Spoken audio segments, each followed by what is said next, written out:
শুধু দুদক কেন, বাংলাদেশে অনেক প্রতিষ্ঠান আছে যারা এই কালো টাকার যারা মালিক তাদের বিরুদ্ধে কাজ করে যাচ্ছে। দুদকের কাজ কিন্তু বিচার করা না, মামলাটাকে প্রস্তুত করে আদালতে দাখিল করা। আপনারা বরং আগে থেকে কেন আওয়াজ তুলেন না যে আমরা দুর্নীতিগ্রস্ত এমপি পদপ্রার্থী চাই না? আপনারা নিজেরাই সেই আওয়াজটা তোলেন ভালো করে। তারপরে দেখবেন যে নির্বাচন কমিশন, দুদক আমরা আরো বেশি সক্রিয় হবো এবং সতর্ক থাকবো। প্রথমত, কালো টাকা নিয়ে নির্বাচনে আসার সুযোগ নেই, একদমই নেই। কিন্তু তারপরেও যদি কেউ আসে আইনের ফাঁকফোকর গলিয়ে আপনারা ধরিয়ে দেবেন, আমরা আমাদের মধ্য থেকে যতটা সম্ভব আমরা কাজ করে যাব। শুধু দুদক কেন, বাংলাদেশে অনেক প্রতিষ্ঠান আছে যারা এই কালো টাকার যারা মালিক তাদের বিরুদ্ধে কাজ করে যাচ্ছে।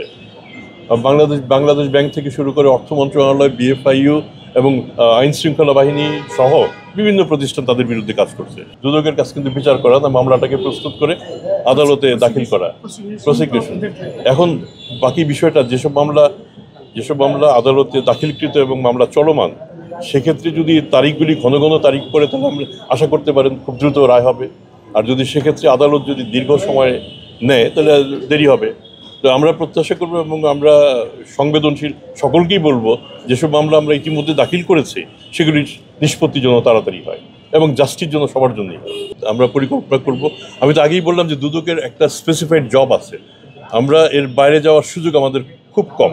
তারপরে আমরা সজাগ থাকতে চেষ্টা করব যাতে নির্বাচনকালীন কালো টাকার ছড়াছড়ি নিয়ন্ত্রণে রাখা যায়।